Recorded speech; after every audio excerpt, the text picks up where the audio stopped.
आपकी कृपा से परम कुशल मंगल है। हमारे यहाँ एक कन्या रत्न की प्राप्ति हुई। मैना जी को आदेश किया पार्वती जी को लाई। बहुत त्रिपुर सुंदरी भगवती है। देवर्षि नारद जी दृष्टि से देखते ही समझ गए, ओहो ये तो आद्या शक्ति है। बड़े सद्गुण वर्णन किए। कहा अब सावधान होकर के सुनो, समस्त सद्गुणों की खान तुम्हारी कन्या है, पर इसमें कुछ दोष जो मुझे दिखाई दे रहे हैं। इसको जो पति मिलेगा वो थोड़ा योगी। अब योगी क्या, योगिंद्रो मुनिंद्रो के गुरु है भगवान सिंह। जटाधारी, ऐसी वैसी जटा थोड़ी है कि जन साधारण जटाएं हो, नहीं। और कभी दिगंबर रहते हैं, कभी बागंबर धारण कर लिया। और अमंगल वेश, चिता की भस्म लगाना, मुंडों की माला पहनना, सांप पीछे के आभूषण धारण करना, भूत प्रेतों का साथ करना। अस स्वामी यही का मिली परी हस्त हस्ते। माता जी तो प्रसन्न हो गए सुनकर के कि भगवान हमारे प्राण प्रीतम शिव का इस हमारी रेखा में लिखा हुआ है पति रूप में वर्ण करना। लेकिन मैना हिमवान सखियां सब शोक अश्रु विमोचन करने लगी। आनंद अश्रु मैया के, पार्वती जी के आंखों से, और शोक अश्रु मैना हिमांचल और सैचल। इतनी त्रिपुर सुंदरी और इनके लिए ऐसा वर। हिमवान जी ने कहा कोई उपाय है जिसके द्वारा हम अपनी पुत्री के इस भाग्य को पलट सके, क्योंकि हमारे पास कोई कमी तो है नहीं। ऐसा कोई अनुष्ठान, कोई उपाय।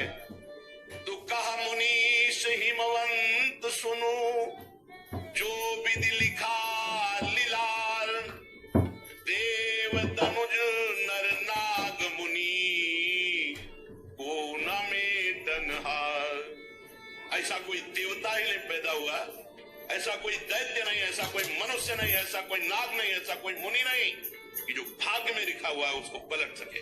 बैठा लो दिमाग में, सत्संग सुनते हो इस बात को बैठा लो दिमाग में। कहीं भटकने की जरूरत नहीं कि कोई तुम्हारे छूछा कर देगा, तुम्हारा भाग्य पलट जाएगा।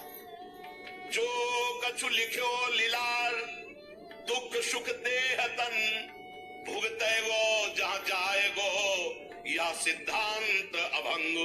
भगवत ऋषि की तुम्हारे भाग्य में जो दुख सुख, जहां भाग के जाओ वो भोगना पड़ेगा, तुम्हें भोगना पड़ेगा। अवश्य भोक्तव्यम। हिमवान ने कहा कि प्रभु फिर कोई उपाय नहीं कि रेखा पलटी जा सके। देवर्षि नारद जी ने कहा एक उपाय सूझ रहा है, यदि भगवान सहायता कर दे तो कार्य सिद्ध हो सकता है। जैसी रेखा में दूल्हा के लक्षण लिखे हैं वो सब भगवान शिव पर हैं। तो अगर भगवान शिव से विवाह हो जाए, सब गुण ही गुण, मंगल ही मंगल। यदि तुम्हारी कन्या तप करे और भगवान शिव कृपा करें, भाल की रेखा को मिटाने की सामर्थ्य भगवान शंकर में। भावी मिट सके, भगवान श्री हरि का स्मरण करते हुए नारायण नारायण नारायण, और पार्वती जी को आशीष दिया और कहा पर्वतराज हिमवान अब तुम निश्चिंत हो जाओ, इसका परम मंगल होगा। वीणा में नारायण नाम की ध्वनि करते हुए विचरणशील महात्मा है नारद जी ब्रह्मलोक की तरफ चले गए। अब आगे जो चरित्र हुआ सुनो। उनके जाते ही मैना ने हिमवान जी से कहा, मैं मुनि के वचनों का अर्थ नहीं समझ पाई। क्या कह रहे थे देवर्षि नारद जी? हम आपसे कह रहे हैं सुन लो, यदि हमारी पार्वती के अनुकूल कुल और वर होगा तो विवाह करूंगी, नहीं तो चाहे जीवन भर तुम्हारी कन्या रहे। हम ऐसे वैसे से ब्याह करने वाली नहीं। पार्वती मुझको प्राणों से भी अधिक प्रिय है, ये हम आपको बात बता रहे हैं। पार्वती की योग्य वर वरण नहीं किया तो लोग कहेंगे कि पर्वत तो जड़ होता ही है ना। तो इसलिए हम आपसे कह रहे हैं विवाह सुयोग्य वर के साथ, जिससे पीछे हृदय में चलना ना पड़े। और चरण पकड़ लिया हिमवान, मस्तक रख दिया। मैना जी। तब हिमवान ने उठाया और कहा, आप कैसी बात कर रहे हो? आप क्या समझते हो हम किसी को भी पार्वती जी दे देंगे? पर इतना जरूर समझ लो, देव ऋषि नारद के वचन कभी अन्यथा नहीं हो सकते। अपने प्रीतम हिमवान से एकांत वार्ता करके मैना जी पार्वती जी के समीप गई और बड़ा दुलार करके गोद में बैठाला भी नौ किशोर अवस्था की तरफ माता जी का पदार्पण हो रहा है। बार बार हृदय से लगा रही, माथा चूम रही, गला भराया। पार्वती जी सर्वज्ञ हैं। माता जी के मन की बात जान करके बोली कि मैं जान रही हूं आप जो बोलना चाहती हैं, आप प्रेम विवशतावश बोल नहीं पा रही। माता जी ने बहुत प्रकार से समझाया और प्रणाम किया माता पिता को पार्वती जी ने, और अपने प्राण प्यारे भगवान शिव के लिए तपस्या करने के लिए चली। बस एकांत में आसन जमाया, भगवान शिव का ध्यान करते हुए गर्मी सर्दी बरसात खुले भगवान शिव का ध्यान, सब द्वंद्वों को सहना, शरीर की शुद्ध भूल गई शिवाकार वृत्ति। कितना समय व्यतीत हो गया? 1000 वर्ष। 1000 वर्ष। बारी बताशा, बारी जल बताशा वायु, पत्ते भी खाना जो शाक्य थे उनको छोड़ दिया, बहुत समय तक केवल जल, एक बार उसको भी छोड़ दिया, जल को भी छोड़ दिया, केवल श्वास चल रही है। भारी तपस्या। फिर बेल पत्र जो जमीन पर गिर के सूख जाते, 3000 वर्ष तक ऐसे बेल पत्र को मुख में, सूखे हुए बेल, फिर उसको भी छोड़ दिया। पुनि परिहरे और सुखाले ऊपर। अब तो प्राण भी सूख गए। माता जी का नाम पार्वती जी का अपर्णा हुआ। आकाशवाणी हुई, हे अपर्णा, हे पार्वती जी, तुम्हारा मनोरथ सफल हुआ। तो अब इस कठिन क्लेश तपस्या को त्याग दो, भगवान शिव तुम्हें प्रीतम रूप में मिलेंगे। ऐसा आज तक किसी ने तप नहीं किया। बड़े बड़े ब्रह्म ऋषि, बड़े बड़े मुनि महात्मा, किसी ने ऐसा। अब इस आकाशवाणी को तुम सत्य मानो, निरंतर परम पवित्र हृदय में बात धारण कर लो, भगवान शिव तुम्हें पति रूप में मिलेंगे। तुम्हारे पिता तुम्हें बुलाने के लिए आएंगे। ब्रह्मा जी की प्रेरणा से तुम्हें हट छोड़ करके पिता की आज्ञा का पालन करना चाहिए। जान लेना, जब पिता बुलाने आए, सब ऋषि मिले, मेरी वाणी सत्य है, ऐसी आकाशवाणी हुई। पुलकित सफल मनोरथ हो गया। कितना सौभाग्य, प्रीतम रूप में भगवान शिव मिलेंगे। अब इधर भगवान शंकर की दशा विचित्र है। सती स्वरूप से शरीर त्याग करके पार्वती रूप में भगवान शिव के लिए तपपरायण अंबाजी, पार्वती जी, अंध भगवान शिव, मोह रहित, मद रहित, काम रहित भगवान आत्मस्वरूप प्रभु के निरंतर चिंतन में मगन, कभी समाधिस्थ, कभी उन्मत्त विचरण कर रहे असंग। कभी कभी कोई मुनि जन आ जाते, प्रश्न करते तो उपदेश कर रहे हैं। यद्यपि भगवान अकाम है, फिर भी सती जी के वियोग से दुखी है।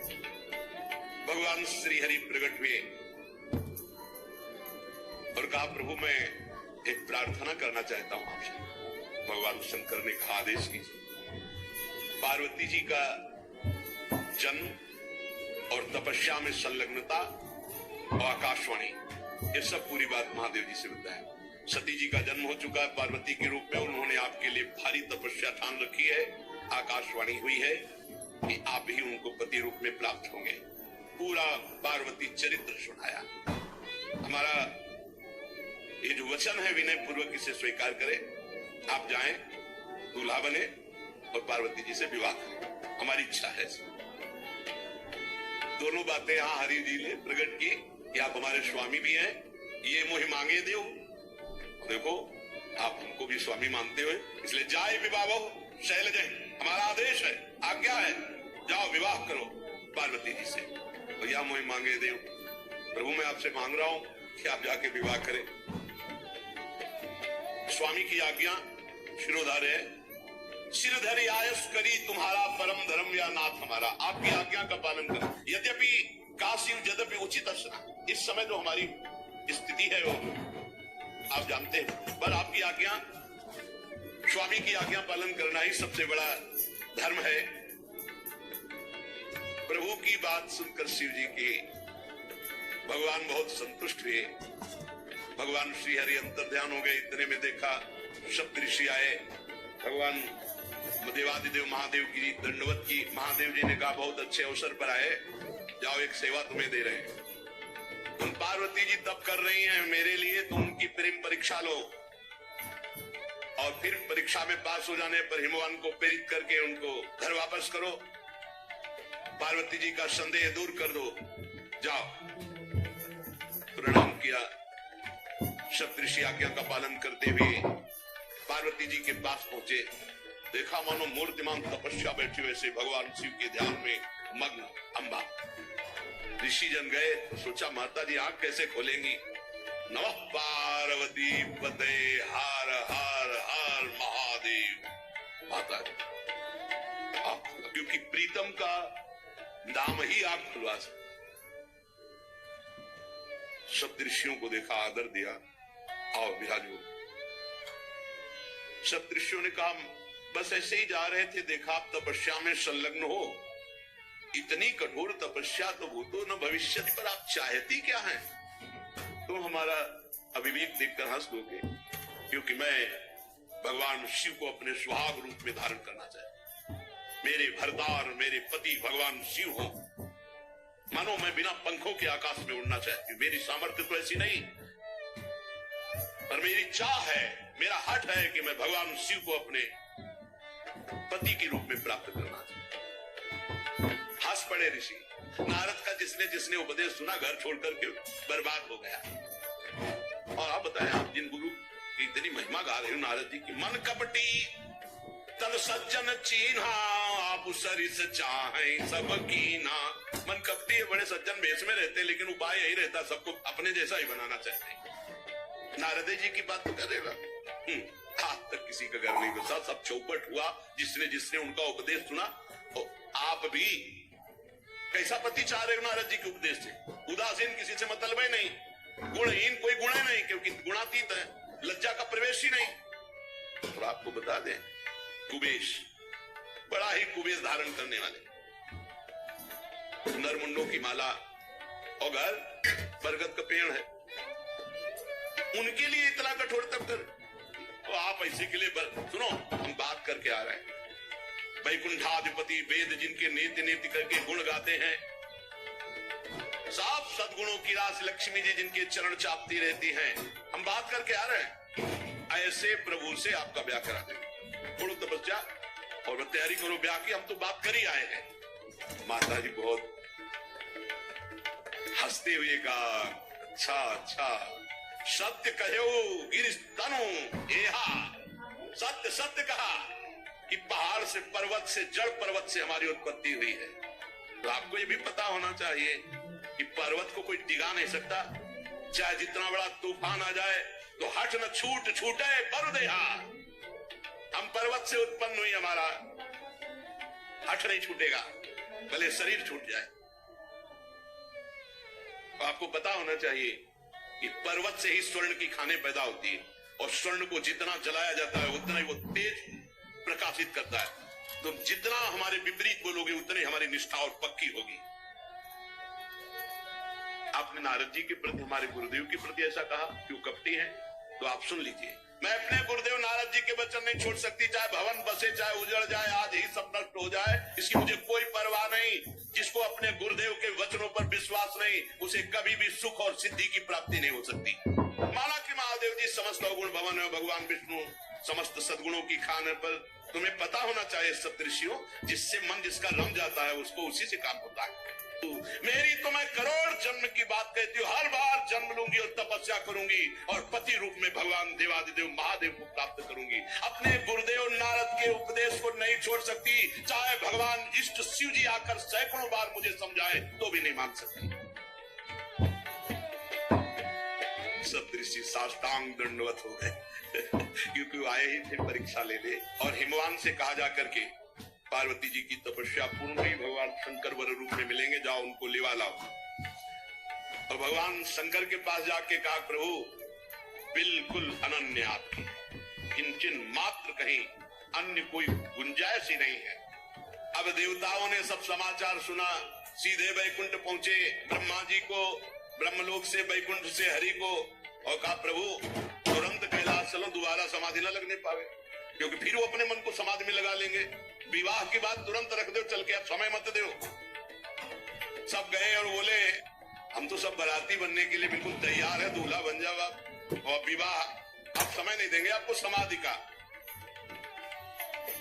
प्रभु पार्वती ने अपार तपस्या की आपकी प्राप्ति के लिए, अब अंगीकार कीजिए।